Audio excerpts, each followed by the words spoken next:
औज़ुबिल्लाहिमिनश्शैतानिर्रजीम बिस्मिल्लाहिर्रहमानिर्रहीम।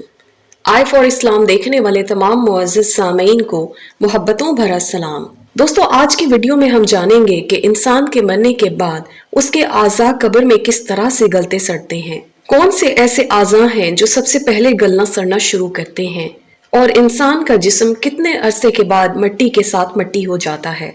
वीडियो में आगे चलने से पहले आपसे गुजारिश है कि अगर आप इस चैनल पर नए हैं तो चैनल को सब्सक्राइब कर दें, साथ ही बेल आइकन को प्रेस कर दें ताकि आने वाली सब वीडियोस की नोटिफिकेशन आपको मिलती रहे। दोस्तों, मैयत को दफन करने के एक दिन बाद यानी ठीक 24 घंटे के बाद इंसान की आंतों में ऐसे कीड़ों का एक गिरोह सरगर्म अमल हो जाता है जो मुर्दे के पखाने के रास्ते से निकलने शुरू हो जाते हैं। इसके साथ ही बहुत ही नाकाबिले बर्दाश्त बदबू फैलना शुरू हो जाती है।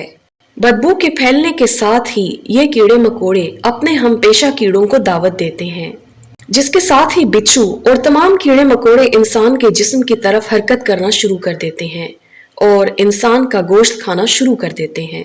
तदफीन के 3 दिन बाद सबसे पहले नाक की हालत तब्दील होना शुरू होती है।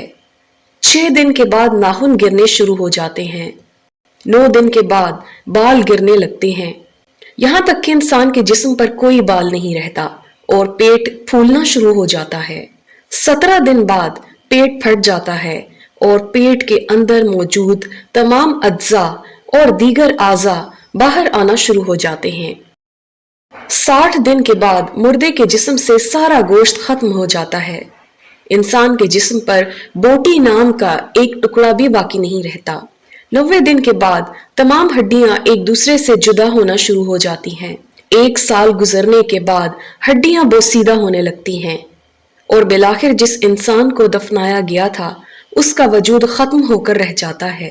तो मेरे दोस्तों, जरा सोचिए कि गुरूर, तकब्बुर, घुमंड, दुश्मनी, हसद, बुग़्ज़, कीना, इज्जत व वकार, नाम और ओहदा, बादशाही, ये सब कहाँ चला जाता है? ये सब कुछ खाक में मिल जाता है। इंसान की हैसियत कुछ भी नहीं, मट्टी से बना है, मट्टी में दफन होकर मट्टी हो जाता है। 5 या 6 फुट का इंसान कब्र में जाकर बेनामो निशान हो जाता है। दुनिया में अकड़ कर चलने वाला, अपने आप को ताकतवर समझने वाला, दूसरों को हकीर जानने वाला, दुनिया पर हुकूमत का शौक रखने वाला, कब्र में आते ही उसकी हैसियत सिर्फ मट्टी होकर रह जाती है।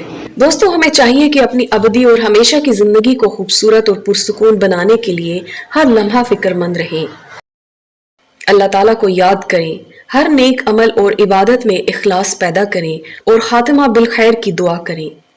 अल्लाह ताला मुझे और आप सबको अमल की तौफीक अता फरमाए, आमीन।